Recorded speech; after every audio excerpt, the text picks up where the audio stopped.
Jordan Peele took over everything, writing, directing, producing. Here we are reviewing Nope with Mac Coulter from NIC Partners INC. Please like and smash the subscribe button on the way in. We're gonna start by reviewing it. 0, one of the worst. 10, one of the best movies ever made, and 5 is average. And 1, 2, 3, go. No. Okay. No. So we are average at around 7.6. Mac, go ahead. All right. So first and foremost, love this movie. I thought Nope was really cool. I actually rate it a little higher than Love and Thunder because I am a huge fan of creature features and Jordan Peele's directorial style, plus his attention to little details. That he, as a fan, his little niche communities that he's like a fandom of, is so expertly played. The Akira motorcycle slide. Oh, I did not miss that. I did not miss it. And that's definitely Jordan Peele to put that in a movie. It was just a little suit, just dropped it in there, and that was it. Never went back to it. I was just like eating that up. I just give it a 7. I think it was a completely solid movie. I don't have a lot to complain about. I'm not gonna give it an 8 necessarily. I actually think like Us was kind of better. Okay. So I assume your rating was only a 7 because you were comparing it to Us and Get Out. That's why you weren't giving it as much of a higher rating. Yeah, I have to. Yeah, so I haven't watched the previous two, so mine is a little like not that sided with what his previous work, but I give it an 8.2. Nice. The reason I give it an 8.2 was because I have a few complaints. We'll talk about them later. The build-up was so good, man. He did it in a way that he kept you watching. Yes. And this is not easy, by the way. This is not easy at all. He started with the father scene, and you can see how the music is part of the story. Like, when he adds music, okay, you know something bad is gonna happen. And this is a very good strategy, I think, when you put like a high stake scene at the beginning, because that's how it gets me into the movie. I really like this. The build-up goes, then we see Daniel Kaluuya, great acting. And this is the type of acting I'm talking about, man. When I'm talking about Obi-Wan and I was criticizing what Evan McGregor was doing, and I was like, he's not giving me the broken vibe. This is the broken vibe I'm talking about. This is what Daniel gave us. He was broken, and I was interested in that. When I was seeing McGregor, I wasn't feeling it that much. I understand there's a little passive type of broken, but Daniel was so good. Like when you see him when he's like staring at something, or when he's sitting in the car and all of that, and in the bus. This was great. This was great acting. This is not easy, by the way. No. And this was not a passive character. Like you see him trying to do things. You see him wanting to become a better person, but he's picking up his character the good way for me to be able to see that he's broken, but he wants to be a better person in life. Again, Daniel Kaluuya, we see him like with the horse at the beginning, and you start to think like, oh, it's getting slow. Like I don't want that. But the moment you are about to get out of it, he brings the alien in, and you don't know what the alien is yet. So that's good. And then again, it's smoothing a little bit, then up, smoothing that up, smoothing that up. This is perfect build up, man. This is not easy. This should be taught to students. You should go and just watch the movie and see how this build up was made. I agree. It was a great build up, man. Third point, it gave this sense of, it didn't give you the sense of science fiction, which is really good because it kind of surprises you. The element of shock. There's something taught a lot in French literature. It's called récit fantastique, where you add an abnormal event into a realistic event. So it's like you don't give it a science fiction vibe. It's more of a real life vibe, which has some abnormal things get into it. The reason this is so good because it shocks the viewer and it makes him or her more intrigued. And this is what happened. Like you see how he played with us with the with the Jupiter plane. We were like, oh, this is the alien. This is the alien. We're like, no, we're just playing with you. It's just the mask. Yeah. I only have 2 complaints, maybe 2 or 3 complaints. The ending, I didn't really understand it. And like I didn't understand the meaning of the alien turning into a jellyfish. We're gonna talk about it in the beginning. And secondly, I'm sorry, this is more of a me problem than a movie problem, but I wasn't able to understand most of the accents in the movie. Like Daniel Kaluuya I wasn't able to understand what he was talking about most of the time. They were very And country. I wasn't able to follow it. So this is a me problem, obviously, because That's everyone actually was able really, to. it's actually really funny. It's not funny. I'm Well, sorry you didn't know what they were saying, but it's funny because they are very country. Okay, well, let's start with the start of the beginning, start of the movie. I agree. That scene at the beginning and the buildup is expertly done. And I agree with you. I think Jordan Peele should be taught in schools. He obviously has figured out a method of delivering film that is fresh, and it brings something, even if it's new, even if it's ideas that have already been done before. Like everything's been done before. So as a filmmaker, as a storyteller, you have to just kind of do it differently. And Jordan Peele does that. And he does it well. I love that the key in the horse's back, and then like the coin in his head, like that's horrifying. How did that happen? And already the audience has to start putting pieces together in their head. So while you're already, like you're saying, it's not science fiction-ish. So you're not keeping tabs of all these little incongruities, like scientifically using logic. You don't have to. You can suspend your disbelief and still be completely swept up in trying to figure out what's happening. I think the reason it wasn't science fiction is because it's a creature feature. I compare it to Anaconda. And that was my hot take. That's my big hot take for the day. This movie is very similar to Anaconda. You have a main cast of characters who are very reliable. They're pretty intelligent. Daniel Kaluuya's character, who seems dismissive in the beginning, is the one who solves everything. Keke Palmer is the motivator for all these things. None of this would have maybe not even happened, say, had she not come and intertwine herself into her brother's life again. Even the tech dude, Brenda Para, he was actually my favorite character. And it just because he just doesn't belong in the situation, and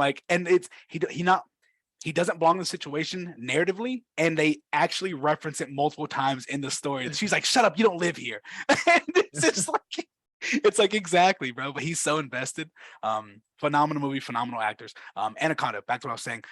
There's this monster. It's abnormal. It comes down and it starts wreaking havoc on these characters. Now, this is not a horror movie. Not like Alien, right? Because in Alien, you don't get to see the alien that much. Instead, you see bits and glimpses of it, or killing somebody, or like a flash of it. But in Anaconda, you know it's a snake by the third kill. That's it. And the rest of the movie, you're fighting against the giant, scary snake. You start to see more and more and more of it as it goes to get a better sense of how big it is. But like overall, you know what the enemy is. You know it was a spaceship by the second time you saw it. Or actually, you know it from the trailer, to be honest. But if you just watched the movie raw, then you saw it from the second time you saw the alien, it was a UFO. Okay, but it wasn't just a UFO, it was an alien itself. That was kind of cool. That's like, you can't do anything fresh. So just do that old thing, do that fresh. Like, I'm glad he did that. I'm glad it was an alien. I'm glad it wasn't just another UFO, because that then denotes that there has to be something driving it or controlling it. And it's so funny that he actually played with us with those aliens masks as kids. I was like, dude, shoot them. Shoot them.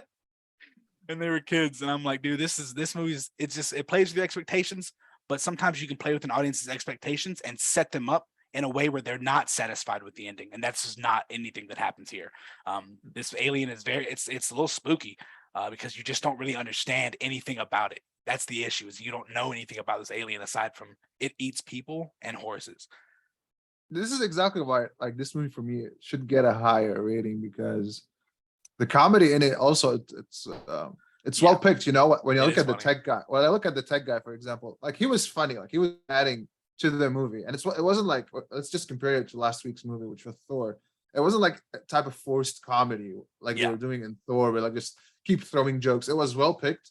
It was right at it was at the right time. This is the best type of comedy, in my opinion, because usually why do pure comedy movies don't make a lot of money, or people don't care about them? Because they're not really interesting. Like, it's not like this high stake plot. My favorite type of comedy is like when you have such a high stake plot and you're able to throw in a few jokes from here or there to ease in the audience, make them enjoy it a little more. Like, you have the kids here, you have the tech guy, it was all really funny. You have Kiki with all her like sister and her brother was like mad at her, like, stop talking, I have business to do, and all of that. Like, this is the type of comedy that was quite nice.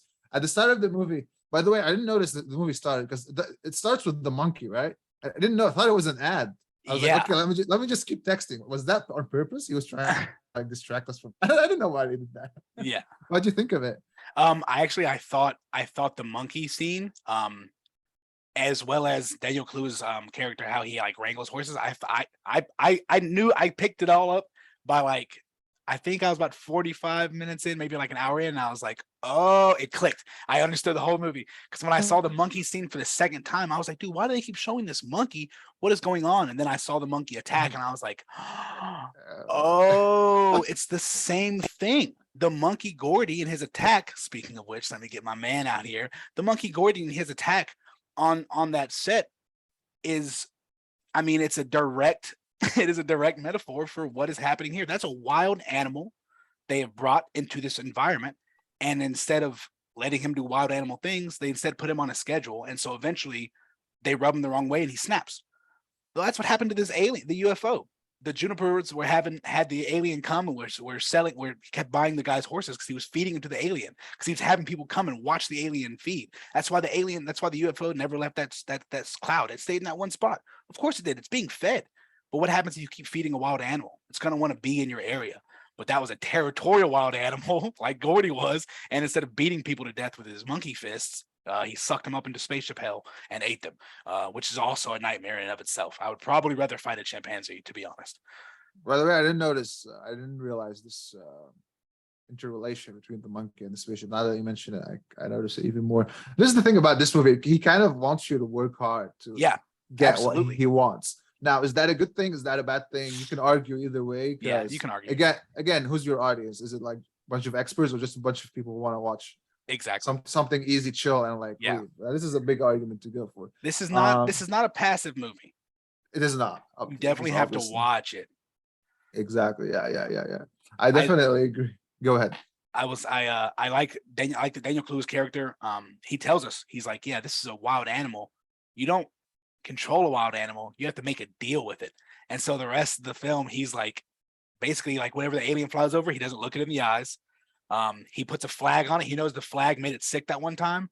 And so like he was like, all right, I'm just gonna keep flags on my back, and that way it's never gonna get me. And it doesn't for all. That does work for a little bit. Like he's reading this animal and he's just applying, all right, how do you not get killed by a wild animal in the wild? Same rules here, and it works. And that's what's so beautiful about it, is like he tells you all the things he's going to do in the movie and he does it. And you're just like, oh, okay, well, he told me that. All right, great. Yeah. Yeah. So my question is, what was the idea of you not staring at it so it won't attack you? I understand it was kind of related to the horse, but how did he know that? So a lot of wild animals, for territory, when territory disputes, they'll like square up with each other. And so when they square up and they posture up, they're like eye contact. They're trying to see who's going to flinch and like look away. And so if you're really submissive, like wolves or something like that, they're really submissive. They'll lay down and they'll turn their head away. So it's not to make eye contact, because if you do eye contact, you're like, I'm a threat. I'm in your territory. I'm trying to take your territory. But if you look away, you're submissive. And so the aggressive animal will just leave it alone. He doesn't need to fight you for territory. You're not trying to fight him back. But that's the issue. I thought the fight was because he was, or the alien was hungry. So say that again. I thought it was hungry. That's why it was eating everyone. It is hungry. Okay, but so why didn't it eat Daniel when it got the chance? Because I don't think it's just eating them. I think it's also killing them. And so it just kills and eats them. I think that's like a part of it. I think killing and eating is the same method for it. It's gonna suck you up in there and it's gonna chomp you up over time. Like that's just what it's gonna do. And so I mean that's exactly what he did. He was like, yeah, I don't want that to happen to me. It definitely could have. There's no reason why it couldn't have sucked him up in there except for the flags. The flags got it sick in the first place. Yeah, but I got the chance to eat him when he was next to the car. I think. Yeah. Yeah, that was like one of those rare times. He looked away though. Yeah, he looked away, and that was the reasoning for it. It was just a wild animal that had come to Earth and it was being fed, and so it stayed here and it thought this was his territory. And so his job from that point on was like, I got to break this thing, or we have to get rid of it. I wanted to ask you about the ending. So in the ending, okay, to summarize what happens, the jellyfish, the spaceship turns into a jellyfish. Yes. It goes to attack Daniel's character, and then he stares at his sister, does this. So what happens here? Like, I don't understand. Why did the jellyfish stop going after Daniel and then went after the girl? What happened here? It has some kind of EM field that disables electronics, which is how it turns off all the lights and stuff like that. So I also assume it can sense electricity.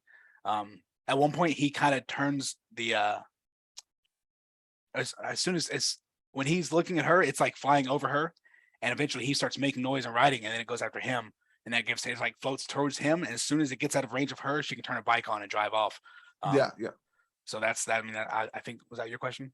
My question was, why did she switch from attacking Daniel to attacking the girl? Oh, yeah, I'm not really sure. I guess it saw a different target.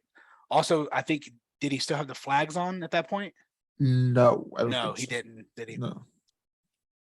Yeah, I'm not really sure. Yeah, there's a lot of thinking in that movie. Yeah, Yeah. yeah, it's definitely a rewatch. Like my first time watching like Get Out, I was like, I have to rewatch this because I've obviously missed some things. If you haven't seen his Yeah, first two movies, they are incredible. yeah. Yes. So I wanted to ask, what did the jellyfish transformation mean? Because we see also like the nose trying to switch. Okay, before you answer, I feel like what happened with Jordan Peele was he took control of everything Yeah. to the point where he made it its own thing and he fell in love with the story, Yeah. but he fell in love with it with too much to the point where it's kind of became just his story. So he didn't let anyone Oh. interfere Mm, or at least give some editing for that the average audience will understand what's happening. yeah. And this is something people should, especially when you're doing your first movie. You don't want to be you feel you want to be in control of everything. But the first Mhm. thing we always tell people is put your ego aside, just Yeah. be open for feedback, be open for critique, all of that. So yeah, back to the question, what was this transformation into a jellyfish and the nose, I don't know, Yeah, I doing actually stuff. don't. I think that was its sensory organ, is like its eye or its nose is essentially what it is. Like it was just trying to scope in. That's it, like threatening you when it's when it's out of its jellyfish form. That's it. Like, hey, I'm looking at you. Are you going to look away or are you testing me? I have to assume that's all it is because that's what it does. It didn't attack with it. It just kept Mm. staring at these people. And I'm like, but I think it looked like a camera. And so again, it's like it kind of looks like a camera, didn't it? It looked like one of those big, like, right, it's like zooming in. And I was like, it's like it's taking pictures. So it kind of deals with like the metaphor of how everything is a spectacle. They go over it multiple times in the movie. They talk about how like people will like the Gordy incident, with the monkey. It was this horrible thing that happened. People were disfigured and died, but the character, the Juniper guy, he like has a shrine dedicated to this show. He's like, I pay people. He's like, people have to pay me extra to come in here. He's like, I don't usually let anyone in here. It's like a special place. That's because it's a spectacle. He knows this tragedy was something that people will want to know, discuss, and think about. Same for having the UFOs come and eat these horses. He was having people come and pay him so they could see that happen. It had not. That wasn't the first time it happened. He had that red jacket for a while, and it had the UFO on the back. So you know what I'm saying, that wasn't the first time it was happening. That was just the first time they'd shown us happening. When he was giving Lucky the horse to the UFO, that was Yeah, not the yeah, first yeah. time. Yeah. I asked questions, and I think what I understood was that Jupiter was actually feeding the spaceship with the horses he was buying from Daniel, Yes, correct. and he wanted to do it this time in front of everyone so that they witness everything that's happening. So, Yeah. but because Kiki and Daniel fed him the fake horse, he got really pissed, so he screwed Ate the everyone people up. instead. Yeah, exactly. He probably Yeah. thought he probably well, yeah, they basically put it out there for him, and then he came and ate it. And he was Mhm. like, oh, wait, I've been getting fed for a while. Why would this happen? And so when he sees it happen Yeah. again, he's like, no, big dog. Y'all are all getting eaten. I don't really know why the jellyfish transformation, like narratively, like What in it means. the Yeah. diegetic world. Yeah, I don't know why that would happen because it's an alien. Like we don't understand a lot of its methodology. But I think the reason it transformed out of its UFO shape, one, and I'm trying to piece all together as much as possible, is because it's more aerodynamic. Like a floating jellyfish in an atmosphere is kind of like cumbersome versus like a sleek spaceship style. It's probably more aerodynamic. It's probably easier to fly around in space. But I also think that Jordan Peele did that because he showed you this was this was a UFO movie. And they even discussed it a little bit, like, yeah, UFO, saying, unidentified flying objects. He's like, that's not what they're called anymore. They're called UAPs, which is unidentified aerial phenomenon, is the new term for it. The reason they changed the term is because if you say UFO, an unidentified flying object, it denotes that there's an intelligence somewhere involved in operating that spacecraft, versus an unidentified aerial phenomenon is just a phenomenon. Is it a weather balloon? Is it Venus gas. Like you know what I'm saying? You can blame anything. It's not necessarily intelligent. Anyway, so they did bring that up. I think that the spaceship for the audience of the time was like, oh, aliens. And then it was like, no, it's going to transform. It is the alien. And it's like, oh, it is the alien. So that was kind of cool. Yeah. It was just, I think there's like a good blend between logic and like, what's going to make a good movie? That's just one of those things where it's like, yeah, who cares? Who cares? It'll turn to a giant jellyfish. Who cares? It was very crazy looking. Everyone's like, yeah, that was crazy looking. I love that. But that's the idea of like good writing. He was trying to get all the pieces working and everything to make sense, because I remember watching for the first It, for example, and when the clown suddenly shows up and all the problems happen, I was like, okay, why don't you all just call the cops and they will come and help, you know? Like, that's a big loophole. It got me out of the movie directly. But here, since he was able to turn off all the electricity, exactly, he knew that once there's real danger, they won't be. It's just them and the alien, you know. It's just them and this spaceship. No one can come. No one can. Like maybe there's an idiot from TMZ coming to take photos, but crazy. And again, that's more that spectacle thing. Every time he he says a line, it's in reference to filming and having a camera. He's getting eaten and he's asking about a camera. The major filmmaker dude, what does he say before he dies? He says, we don't deserve the impossible shot. And then he goes up on the camera and is like filming with his rotary camera, like trying to take a picture of it while he's getting sucked up in there. And it's like, why are you doing that? That doesn't make any sense. It doesn't make sense. People do that. They will stand in front of a fire and record it and then catch on fire. And you'll be like, what were you doing? I hear gunshots. I'm going to go check it out with my camera out. No, idiot, it's gunshots. But like we have this fascination with spectacles in not only this country, but in this world in general. And like Jordan Peele it's one of the metaphors of this movie is like people cannot help themselves. They are just so invested in seeing these things, even if it's tragedy. You just want to see it. You don't care what other people think. You're not really worried about the morality of the situation. Your ethics aren't matter. Your ethics aren't relevant. You want to see it. So they showed us. He showed us. Yeah.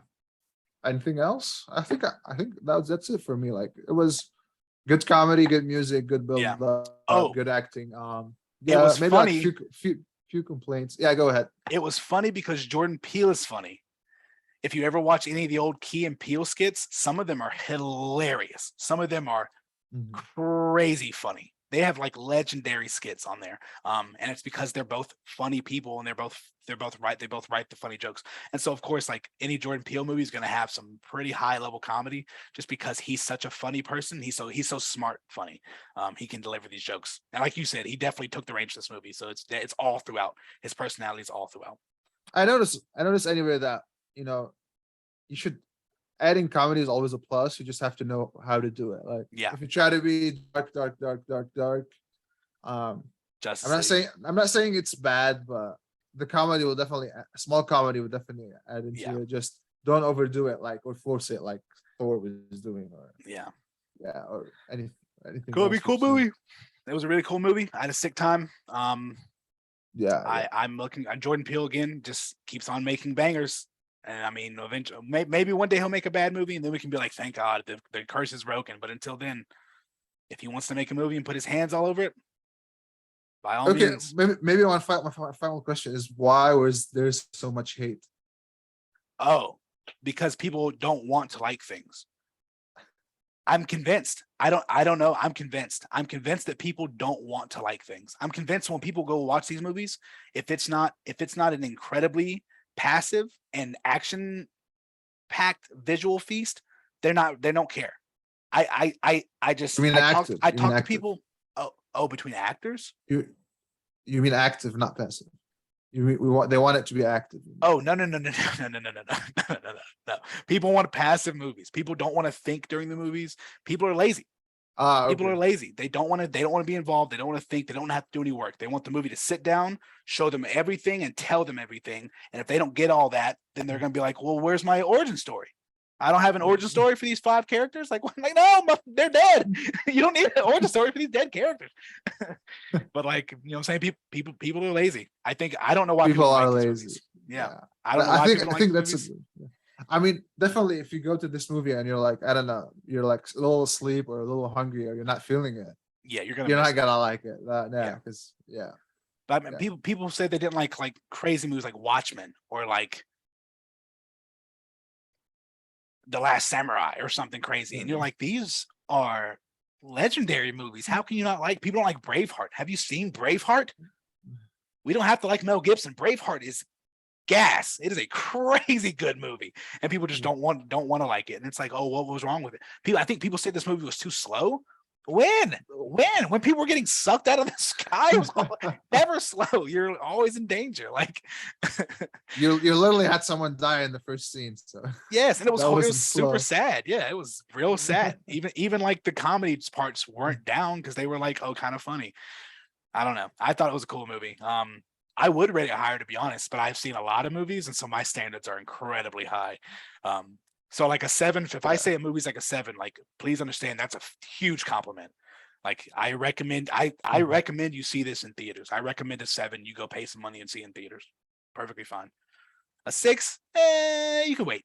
6.5, go for it. You know what I'm saying? Dealer's choice. But 7 and up, come on, dude. Come on. You know how many movies that come out in theaters that aren't 7s? A ton of them. So many. Just go to your local theater and look at all the other movies that are playing and Google them. And you're going to be like, who's watching this? Who paid? Someone got paid to do this? Like, People paid $100 million for that yes. movie. Imagine being the investor and you're like, yeah, I'm going to give them $5 million. And then you watch the movie later and you're like, what have I done? Give me my money back now. Where are they? Yeah, I'm excited. Right. Yeah. Anything else? I saw a super trailer for Black Panther 2, and we'll get over that later. So I just want to put that out there. Very excited. I have a lot of feelings. Anyway, I'm a person who doesn't like to watch trailers, to be honest, because I just Don't. like to watch the movie as is. You know, Yeah, I don't yeah, want yeah, any no. spoilers. I don't want any. Yeah. I support that. I completely support that. I've watched this one trailer. I'm not going to see another trailer until November when it comes out. I don't want to know anything else. I don't want to talk about it. I don't want to see anything. I don't want to hear nothing. I want to wait until it comes out, and I want to sit down in theaters fresh and ready. I'm going to cry the whole time. All right. I think that's it for our Sir. no preview. Thank you, Mac. Thank you for everyone who joined us. Please hit the like and subscribe. Comment if you have any questions, any suggestions, anything you want us to talk about. We just sit on Zoom and talk, and we'll see y'all. Maybe talk about Marvel Phase 5 or Bullet Train next week. Thank you so much.